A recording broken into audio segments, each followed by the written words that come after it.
दोस्तों, behavioural finance बहुत ही दिलचस्प विषय है। यह हमें सिखाता है कि साइकोलॉजी और फाइनेंस कैसे एक दूसरे से जुड़े हैं। यह समझने की कोशिश करता है कि हमारा दिमाग अपनी सारी पेचीदगियों और कमजोरियों के साथ हमारे पैसों से जुड़े फैसलों को कैसे प्रभावित करता है। देखिए, ट्रेडिशनल फाइनेंस थ्योरी मानती है कि इन्वेस्टर हमेशा सोच समझकर फैसला लेते हैं, लेकिन बिहेवियरल फाइनेंस इससे अलग है। यह बताता है कि हम हमेशा अपने फायदे के लिए फैसले नहीं लेते, भले ही हमारे पास सारी जानकारी क्यों ना हो। बिहेवियरल फाइनेंस असलियत दिखाता है।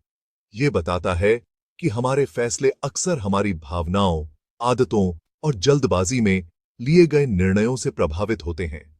ये जल्दबाजी वाले निर्णय, जो कभी-कभी हमें जिंदगी में मदद करते हैं, इन्वेस्टमेंट में नुकसान पहुंचा सकते हैं।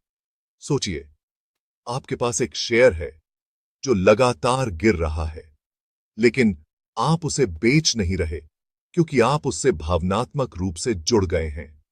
या फिर आप अपने दोस्त की बातों में आकर बिना सोचे समझे किसी शेयर में पैसे लगा देते हैं क्योंकि आपको लगता है कि कहीं आप कोई बड़ा मौका ना गंवा दें।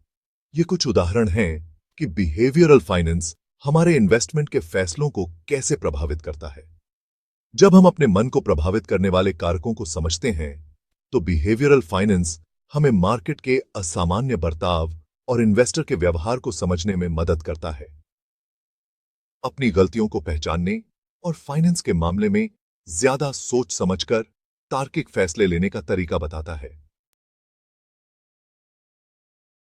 आइए बिहेवियरल फाइनेंस के कुछ मुख्य सिद्धांतों को समझते हैं। Mental accounting. हम पैसे को उसके स्रोत या उपयोग के आधार पर अलग-अलग तरीके से देखते हैं और उसका इस्तेमाल करते हैं। जैसे लॉटरी से मिले पैसे खर्च करने में कोई ज्यादा नहीं सोचता, लेकिन मेहनत की कमाई सोच समझकर खर्च करता है। Heard behaviour. इसमें हम भीड़ चलने वाला काम करते हैं, भले ही ये हमारे फायदे में ना हो। जैसे .com बबल के समय हुआ था। लोग डर रहे थे कि कहीं पीछे ना रह जाएं और बिना सोचे समझे इंटरनेट कंपनियों के शेयर खरीदने लगे। नतीजा सबके सामने है, बबल फूटा और सबको नुकसान उठाना पड़ा। Emotional gaps. हमारे इन्वेस्टमेंट के फैसले अक्सर हमारी भावनाओं से प्रभावित होते हैं। जब हम डर या उत्साह जैसी तीव्र भावनाओं का अनुभव कर रहे होते हैं, तो हम जल्दबाजी में फैसले ले लेते हैं, जिसका हमें बाद में पछतावा होता है। एंकरिंग। इसमें हम पहली जानकारी पर ही अटक जाते हैं, चाहे वो सही हो या गलत। जैसे हम किसी स्टॉक के पिछले 1 साल के उच्चतम मूल्य को देखकर ही फैसला ले लेते हैं और बाकी जरूरी बातों को नजरअंदाज कर देते हैं। Self attribution.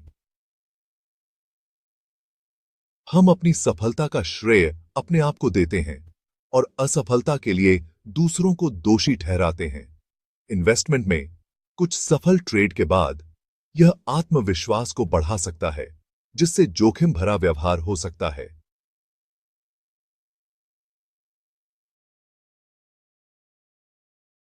आइए कुछ ऐसी आम गलतियों को देखें जो हमारे इन्वेस्टमेंट के फैसलों को प्रभावित कर सकती हैं। Confirmation bias. हम वही जानकारी ढूंढते हैं जो हमारी सोच से मिलती हो और बाकी सबूतों को नजरअंदाज कर देते हैं।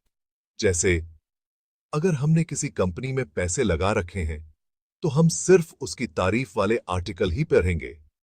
एक्सपीरियंशियल बायस। हम अक्सर अपने अनुभवों पर ही भरोसा करते हैं, चाहे वो बाकी लोगों के लिए सही ना हो।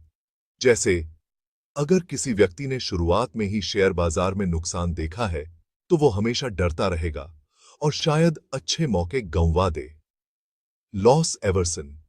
हमें नुकसान का दर्द मुनाफे की खुशी से ज्यादा होता है। इस कारण लोग नुकसान से बचने के लिए गलत इन्वेस्टमेंट को भी रोके रखते हैं। फैमिलियरिटी बायस। हमें उन चीजों में पैसा लगाना पसंद होता है जिन्हें हम जानते हैं, जैसे कि ऐसी कंपनियां जिन्हें हम जानते हैं या ऐसे उद्योग जिन्हें हम समझते हैं।